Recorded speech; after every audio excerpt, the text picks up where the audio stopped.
Hi అండి. మేము room keys అయితే హెచ్విసి లాకర్ వాళ్ళకి ఇచ్చేసి కొండ కిందకి స్టార్ట్ అయ్యాం. మేమైతే కొన్ని టెంపుల్స్ చూడడానికి కార్ అయితే బుక్ చేసుకున్నాం. ఫస్ట్ అయితే కొండ కిందకి వెళ్ళగానే శ్రీనివాస మంగాపురం టెంపుల్కి వెళ్తున్నాం. కొండల్లోనే శ్రీవారి గరుడ వాహనం దర్శనమిస్తుంది. తిరుపతికి దగ్గరలోనే శ్రీనివాస మంగాపురం శ్రీ కళ్యాణ వెంకటేశ్వర స్వామి మనకి దర్శనమిస్తారు. స్వామివారు పద్మావతి అమ్మవారిని వివాహం చేసుకున్న తర్వాత కొండపైకి వెళ్లే ముందు ఇక్కడ 6 నెలలు విశ్రాంతి తీసుకున్నారంట. ఇక్కడైతే నిత్యం కళ్యాణం జరుగుతుందంట. చూసారా ఇక్కడ పల్లకిలో స్వామివారిని అమ్మవారిని ఎంత బాగా తీసుకెళ్తున్నారో. ఇక్కడ కూడా మేము దర్శనం చేసుకుని కాణిపాకంకి స్టార్ట్ అయ్యాం. ఈ కాణిపాకం శ్రీ వరసిద్ధి వినాయక స్వామి ఆలయం ఒక ప్రసిద్ధమైన స్వయంభు క్షేత్రం. ఈ గుడి కోసం నాకు తెలిసిన కొన్ని విషయాలు మీతో చెప్తాను.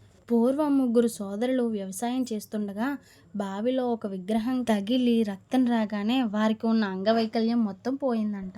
అదే ఈ క్షేత్రం యొక్క అద్భుతమైన కథ. అలాగే ఇక్కడ స్వామివారు రోజు రోజుకి పెరుగుతూ ఉంటారంట. వినాయకుడి ఆలయంతో పాటు ఇక్కడ స్వయంగా వెలిసిన మణికంఠేశ్వరుడు ఆలయం కూడా ఉంది.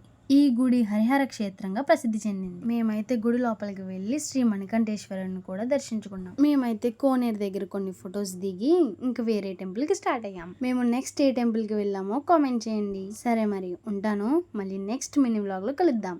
Until then bye bye. Thanks for watching.